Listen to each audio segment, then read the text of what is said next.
Welcome back to the Anxiety Slayer podcast. I'm Shan Vanderleek here with my longtime friend and co-host Ananga Sivir. We come together weekly from Kent and Leelanau to share Anxiety Slayer sessions with you and answer listener questions from our inbox and Facebook page. We've been sharing a powerful collection of techniques to reduce anxiety for the last 10 years. Hello, Ananga. Hey, Shan. Today we're talking about something that you and I can relate to, and that is anxiety caused by noise sensitivity and how you can support yourself if you experience a severe sensitivity to repetitive sounds and noises in your environment. Misophonia is apparently what this is called, Ananga. I learned this from my daughter, that misophonia is a condition in which negative emotions, thoughts, and physical reactions are triggered by specific sounds. And this seems to occur more frequently in a person with higher levels of stress and anxiety. And the reaction often develops in a family. And I know that in our family, my struggle with misophonia or with noise sensitivity has to do with sounds that are in our village. We live in a very small community, and so you'll hear a lot of dogs barking, or you'll hear people working in the village and they'll have those trucks that back up and beep. You'll hear a lot of lawnmowers and blowers and things like that I've really had to do some work around. And for my daughter, she struggles with chewing sounds or tapping, being in a classroom and somebody's tapping a pen, or bracelets clinking, those kinds of things. And this generally happens when we can't escape from the sound. So we might be at a dinner table or in the car or in a classroom, sometimes laying in bed if it's these external noises. I know for you, the coffee shop is something where you love to go and work in a coffee shop. However, you need to be able to protect yourself because of all of the sounds and activities that happen there. People on their phones, that's one of my things. Strimmers, leaf blowers, helicopters if they go on for too long. Yeah, definitely can be a little bit triggered or jazzed by sound, yeah. Yeah. And so a lot of this information that I shared earlier is directly from a place called the Misophonia Institute. I didn't even know misophonia was a thing until my daughter taught me that it was. But what I did know, and what we've talked about a little bit over the years, is anxiety caused by noise sensitivity. It comes part and parcel with anxiety sometimes. And so today we're going to talk about the lifestyle changes that can help if you also find yourself suffering with anxiety caused by these repetitive noises. And for me, this really goes back to Ayurveda, which, whatever we call things now, Ayurveda has its terms and understandings from 5,000 years ago. It's like now neuroplasticity is a real buzzword, but it's there in Ayurveda, the changing brain, how we can work with changing the grooves in our mind and changing to new positive behaviors. The concept of neuroplasticity has been there all along, and the same with misophonia, with disturbance by sound. So Ayurveda, India's ancient and beautiful science of how to live a long and healthy life, teaches that our ears are easily gateways to anxiety. The ears are closely related to the Vata energy. And as we've discussed on previous podcasts, Vata is the type, the body-mind type that's most prone to anxiety. So sudden loud noises, busy, noisy environments can provoke Vata and provoke anxiety, increase our sense of stress and anxiety. And Ayurveda has a wealth of information about what we can do to protect our ears and protect ourselves from anxiety, increasing anxiety.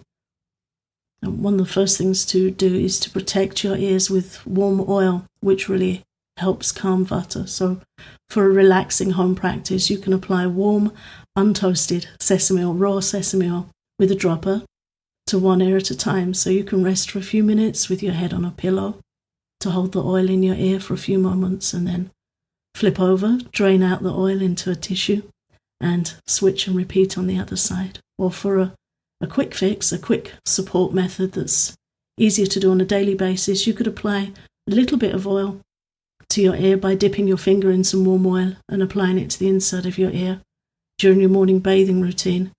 And that's a really good thing to do if you're heading out the door to somewhere noisy, or if you're going to be in a cold or windy environment, which can also cause sensitivity in the ears. When you use the dropper, Ananga, how many drops do you recommend putting in your ear at a time? Just a couple of drops, 2 or 3 drops. That's what I figured, but I think for our listeners, that's good to know. 2 or 3 drops, Mm-hmm. and then a nice time to rest. Nice time to rest, yeah. Yes. This practice has really changed things up for me over time. I'm grateful for it, especially living up in northern Michigan, where we get lots of wind and lots of snow, and just oiling up before I head out has been fantastic. A little bit in each ear, a little bit in my belly button, sometimes a little bit around the rim of my nostrils. Mm-hmm. It's just another way to take care of yourself before going out in the world. And also, this is a good practice to prevent earaches. Yeah, it protects from earaches and also to prevent or treat tinnitus. It's something I wrote an article on several years ago, and it's one of the most visited articles on my personal site, is how to use oil to remedy tinnitus. There's a magical reason why it works, why oil works to protect our ears, and very important to keep them covered in the wind and to protect them from cold. So even if you go out and you forget and you come back and you have an earache, my daughter's ears are super sensitive to cold and wind. We went for a walk last week and she got instant earache within a minute. So as soon as we came home, I got one of those ice packs where you screw the top off, Mm-hmm. and just filled it with warm water. Immediately said, put that over your ear, and within a few minutes it had settled. In Ayurveda, you always work with the law of gentle opposites. So if your ears get cold and they ache, then warm them up. And if you don't have access to a hot pack or something you can put some warm water in, then rub your hands vigorously together and hold them over your ears and just meditate on that warmth coming into your ears. So warmth and oil are friends for the ears and do have an effect also on the underlying anxiety. Moving our bodies and getting regular exercise is also incredibly helpful to calm our nervous vata energy and to increase our resilience to noise. You might want to look into something grounding like Qigong or yoga to help you do this. And again, there are many different ways to practice, different classes available, classes that you can do online. Doesn't need to be a big production, but allowing yourself this gentle movement and getting into your body, the mind, body, breath is incredibly helpful and useful. And I think it's important to talk a little bit about why that's helpful when we're talking about being disturbed by noise. It might not be so obvious. Where's the connection there? And the connection is when we are disturbed by noise, it comes with increased anxiety and ungroundedness. So when we practice looking after our nervous system by applying oil, by exercise like Qigong and yoga, we're increasing resilience, which increases tolerance. It gives us more of a buffer, and we become less sensitive to sound, and the sound is less likely to increase our anxiety, because the two things go in a little bit of a loop. We know we don't like the sound, we're disturbed by the sound, and the sound increases the anxiety. So these things are really good self-care practices to just step out of that loop and look at grounding, look at increasing resilience, and having more of a buffer before we get triggered by noise. Right. Let's also talk about some of the dietary changes and things that we can do to nourish ourselves, to support vata, and to support really calming this energy and improving our resilience to noise. Ayurveda teaches that like increases like. So the same qualities outside increase what's inside. So what increases vata are things that are light, dry, moving, erratic, changeable, sudden. So if you apply that to your nutrition and your lifestyle and what you're taking into your ears and into your body, you're looking for the gentle opposite. So to think of Vata, imagine a flag flapping in the wind. It's very light, it's very mobile, or crunching up an autumn leaf in your hand. Autumn and fall are times when Vata really increases. So very, very important to look after our self-care and calming Vata at that time. So if you imagine scrunching up a dry, crispy leaf in your hand, what you want in your nutrition is the opposite to that. So you don't want cold, you don't want light, you don't want salad. Do you remember we got a letter a few years ago, it's quite a while ago now, from somebody that said, is this crazy? But when I eat a lot of salad, I really feel it increases my anxiety. And we were able to say, no, you're absolutely right. Because of the properties of salad. Salad's rough, it's light, it's cold, it's dry.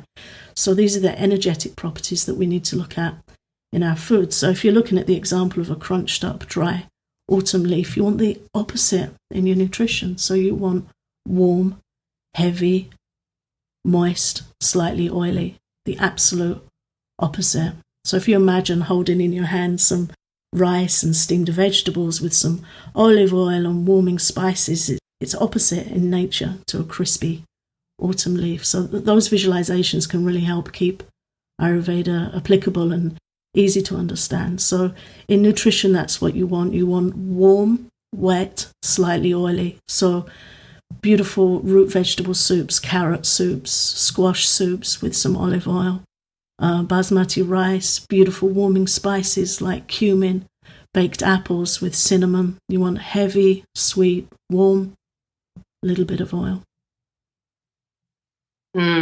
Yesterday I made some butternut squash soup with just a little bit of curry, and it was really delightful. And it was, instead of having a sandwich, my body knew that it needed something warm and nourishing that way. And I've also noticed that as the fall kicks in, I'm gravitating more toward warm tea versus, I drink a lot of water. As you know, Ananga, I have a spring very close to my house, so I'm filling up jugs and drinking lots and lots of water. And I've noticed now that warm water or warm tea is a better choice than the cold water, or at least letting the water get to room temperature before drinking it. Definitely, yeah. And these are seasonal changes which in Ayurveda are very strongly recommended for peace of mind and health, immunity and well-being. Great time to look after your immunity in the fall, really important. Oiling your body, oiling your ears, and a little bit of beautiful quality olive oil or sesame oil in your cooking, and you're good to go. And it's a very nice way to get in step with the season, because one thing that really doesn't help is when we object to what's coming. Oh, yeah. Last week I took a walk in a beautiful botanical gardens, and I shared some pictures on Facebook, and that's me saying she's coming, and whether we like it or not, the nights are going to get a bit darker. So to get in step with the season, what can we find that we love about autumn, and welcome it in. Yeah, to welcome and to adjust. And the same with when we are disturbed by noise. The worst thing we can do is get irritated. It's the easiest thing to do, and it's the worst thing to do, because we can't change the external environment, so we need to be prepared to move to change our personal environment and our internal environment, which is something we're going to be talking about in some more detail. Yeah, after the break, we'll come back and talk about why a regular sleep schedule is important if you're sensitive to noise, as well as some other tips that we have for you. Today's Anxiety Slayer podcast is brought to you by our brand new course, Small Steps to Big Change, little things you can do to feel better on even the most challenging days. Anxiety is such a big issue that we sometimes forget the power of these little things, like your breath, meditation, and other different ways to relax. Yet small though they are, the difference these little things can make in managing stress and anxiety is huge. The intention of our new offering is to support you to do one small thing every day for 30 days to help you increase your sense of personal peace while you move forward with slaying your anxiety. Take advantage of our special introductory offer for $27. You can learn more at anxietyslayer.com or at anxietyslayer.teachable.com. Before the break, we were talking about the importance of dietary changes and just as important as nutrition is to those who deal with and suffer with anxiety caused by noise, a good night's rest and a regular sleep schedule is also incredibly important. Why is that? Because when we don't sleep properly, it's so taxing to our nervous system. And I always think of it as being like a blackboard that isn't properly erased. When we sleep, we rest our mind and we process our subconscious thoughts and emotions. Whenever I've suffered from disturbed sleep, the next morning I just feel like my mind didn't get rested. So you're beginning with yesterday's news and yesterday's mental chatter already in your head, and then we pile on today's on top of it, and it becomes very overwhelming, and we get overstimulated and just don't get that deep rest that our mind and body need. And again, talking about principles of Ayurveda, noisy environments can increase our internal noise and chatter. You might find if you've been in a busy place during the day, that when you go to sleep at night, it's still there in your head. Or if you like to go to the movies, you might find that you can hear aspects of a movie playing in your head at night, or whatever environment you've been in, it's kind of rattling around in your head. So what happens outside, we take inside. And then it can be very challenging to settle into peaceful sleep when our mind's been stirred up by too much noise and external stimulation. And that in turn feeds into our anxiety. I think about the number of people who are in front of their screens right up until the moment, and sometimes falling asleep with the screens, right up until the moment that they go to sleep, and how that really robs you of a good night's rest to have that kind of stimulation going right up to that point. It's important to have a buffer, to have some time to really settle down and have a routine that has nothing to do with electronics before you go to bed, that has nothing to do with anything other than how you're caring for yourself. So we really invite you to be mindful of this. If you like to take in entertainment or you're on the screens a lot at night, just give yourself time, even if it's 10 or 15 minutes, to unwind after you do so. You might want to listen to a guided relaxation, which is different than being in front of a screen. This is something that's helping calm the mind and will help stop internal chatter. We actually created a sleep album years ago that's incredibly popular to help you calm anxiety at night and ease your mind into a peaceful sleep. And the other thing that we highly recommend is massaging your feet with oil before you sleep. Diffusing lavender in your room will also help you improve your sleep. I also have a salt lamp in my room as well. These are just nice little things that you can do. They don't take a lot of time. They just become as natural as brushing your teeth before bed. Please do this. It's going to really help all around. And certainly it's going to reduce the anxiety that comes up for you due to the noise and chatter. Yeah, it's so easy for us to scroll and take in diversion. And I think really when we talk about entertainment, that's what we're looking for. It's a form of numbing. And for many anxiety sufferers, it's extremely difficult to switch devices off and be with yourself. When anxiety is heightened, the last thing we want to do is be with our mind. And that makes it really important to have something else in place that you can switch out to. And that's where guided relaxation is really a great choice, because you're still listening to something. You're still having your mind not left unattended to run riot. Right. It's just the last thing we want. Is the most difficult thing for us to be with ourselves when we're suffering from anxiety. So guided relaxation shepherds your mind. You have somebody talking you through some soothing music, and our sleep album is very carefully structured to help people step down from a chattering, disturbed mind into a place of peace. So you're not left alone. It's not like you've got to turn off the screen and think, okay, I should switch off and I should do this and I should do that, but we just don't want to be with our nighttime thoughts. So guided relaxation is a great alternative. It's an upgraded choice where you're still listening to something, but it's something that's going to help you feel calm, something that's going to help you feel supported, and something that's going to help you settle into restorative sleep, which is again all about increasing resilience, calming anxiety, and giving us a more of a buffer so that we're not so perturbed by what's going on in our outside environment. The other thing to note is incredibly important. If you're sensitive to sound, you want to have headphones or an MP3 player, earplugs, ambient sound makers.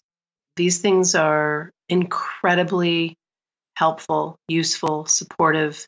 I know that earplugs have made all the difference for my daughter functioning when she's out in a situation that is too noisy.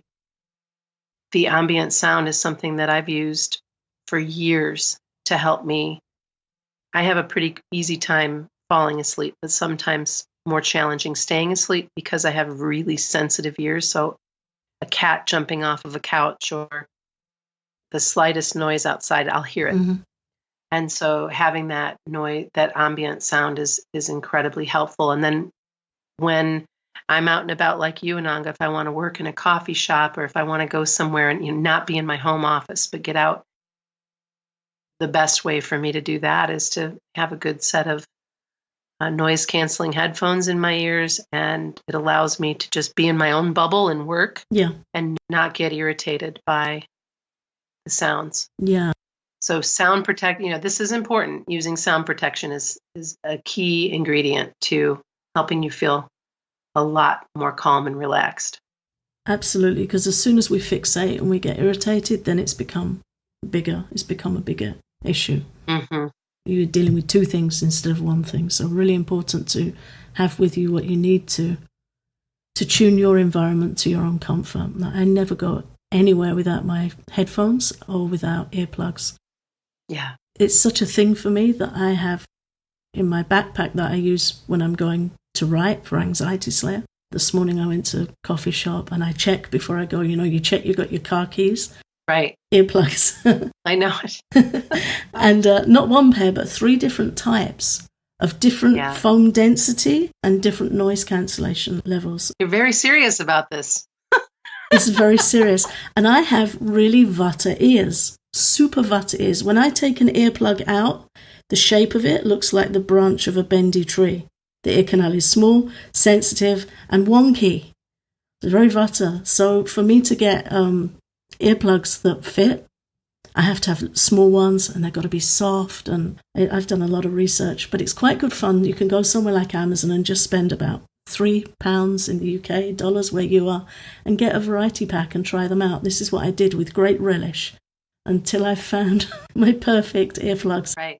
And I do have 2 or 3 that I really favour. One's a really funny little torpedo shape that swells up inside your ear, but the bit that rests on the opening of the ear hole is little. It goes in, it's gathered in, so it doesn't put pressure on. Because my ears are very sensitive. They don't like discomfort. So find what works for you. And then for my headphones, I bought these foam tips that you can roll up between your fingers, so they give a greater seal. They give greater noise protection. Yeah. And then I can have some classical music or some quiet music playing, which cuts out even more sound if there's some guy on his phone behind me that's trying to impress the world like there was this morning. There's just a couple more things before we close today that you can do that will help you. And that is do an assessment of your home or apartment. And you might want to rearrange some things to foster quiet in certain parts of the house. So where you have some safe spots to go. I know for my daughter, she has an apartment in the back of our house, and she's an artist, so she really likes to get in her world. She gets in there by listening to her music, and if it's digital art, she's on her screen, and there's nothing that can penetrate that world. Believe me, I've tried. Short of just knocking on the door and maybe she'll hear that and then coming in. But the point is, she has a space that's a safe spot for her, that it is more quiet back there. So even if she didn't have the headsets in and stuff, it's not, near the road, and it's back closer to the woods, and it's a place to go. And it's a place that I'll go sometimes and rest because it's just a quieter spot.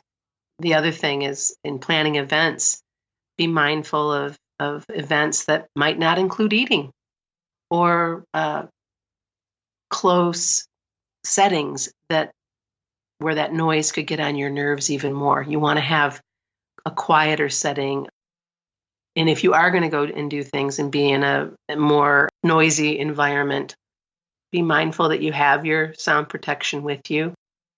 Go and do things like bowling or biking or hiking, those kinds of things where you have a little bit more of your own personal space, not really occupied by others that are right in that small bubble.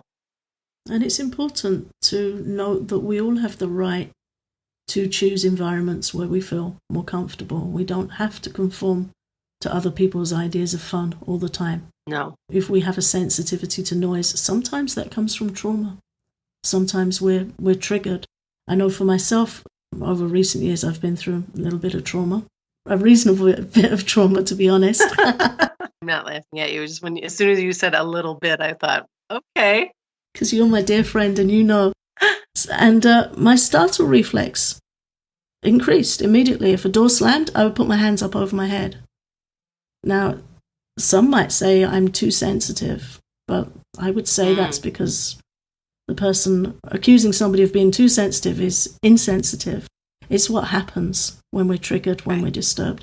And it's always interesting for me to note how that settles and what provokes it, and to choose to chart my course in a way that helps it settle. Right. And sometimes that means I can't be in big groups or noisy environments because it just feels too jangly for me right now. And that makes me think of all of the young people, young adults that are in classrooms.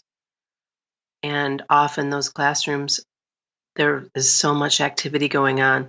There's talking going on. There's the teacher teaching, the kids talking, people tapping, people not paying attention, stuff going on. Just so much energy flying around the room. And I know for Marin, that was a real challenge. And thankfully, the school was super kind and worked with her the best that they could. And based on some of those, it wasn't every classroom, but some classrooms were more challenging than others. And so for our younger listeners, or for those in high school or college, that if you're struggling this way, make sure that you do everything you possibly can to support yourself in those environments. And you might find that you can get some support from your school or professor to be able to have a little bit more spaciousness or quietness for the work that you're doing.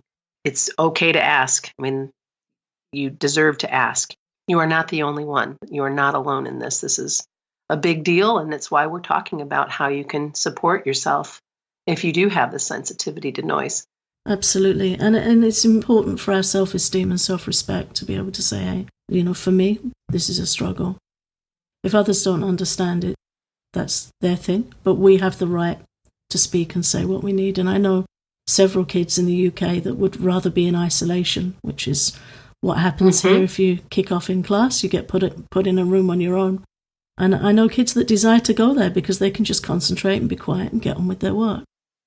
Yeah. So it's the responsibility of the teacher and the school to provide a conducive learning environment. We are in a very extrovert, overstimulated society on the whole, but there are plenty of introverts, something we touched on last week, I think. And it's okay to say what we need and to show ourselves the respect to take the steps to put in place what we need, not to look always for others to fix it for us, but to make sure we're doing everything we can do with our sleep, our nutrition, ear protection, whatever we feel helps us to have that in place. It's important, and it's definitely helpful. And then there are some supportive practices beyond what we've discussed so far that you can also look into. EFT tapping is absolutely going to be helpful. Tapping for noisy environments, tapping to prepare yourself to be in one, or tapping on the other side of having experienced the sound. Meditation, guided meditation, just allowing yourself to sit and be still. And if you can't sit and be still without noise, then you definitely go with the guided meditation. Counseling, coaching is going to be helpful for you here to be able to talk about your coping mechanisms and the things that you can do to better support yourself. All very helpful and important. You reminded me, Shan, of a story of when I used to teach tapping to different therapists in the UK. We used to run training workshops for EFT tapping. And one lady came to workshop and she asked me, can I use tapping? Because we used to say, try it on everything, try tapping on everything. So she asked me, can I use tapping to stop my husband snoring? And I said, no, but you can use tapping to stop yourself being triggered by snoring. She wasn't so keen. It wasn't really what she was looking for, but she went home and tried it. And she came back the next day and she just sat next to him snoring while she felt irritated and tapped through the points on her own body and went to sleep and was less triggered and less disturbed. Tapping's really brilliant for sensitivity to noise. So if you're in a noisy environment, you can just hold the EFT tapping points, which you can find on our website. Just hold each point and breathe. Nobody can see you doing it. If you're somewhere where you can tap and it doesn't look too embarrassing or too obvious, if you feel that you can actually tap on the points, even better. But we can use tapping to desensitize ourselves to the noise. Sure. Because it's often what comes up in us in response to it that escalates the discomfort and escalates the anxiety. So, even if there's a truck outside beeping or a helicopter going over, to just take a few deep breaths and tap through the EFT tapping points and just calm your body's reaction and response to the sound can be really helpful. That also really increases resilience. I'm really grateful we talked about this today because noise sensitivity is real. We're here to attest to that, and we know that many of you listening in will be supported by this episode. And we thank you so much for listening in. We are just moments away from our 10-year anniversary, and we look forward to celebrating that anniversary with you. We've got some big ideas in the works and also a lot of planning for the new year that we're looking forward to taking you even deeper and sharing even more with you in the days to come. Thank you, Ananga. I'm so grateful for our partnership and friendship, and I look forward to coming together again next week.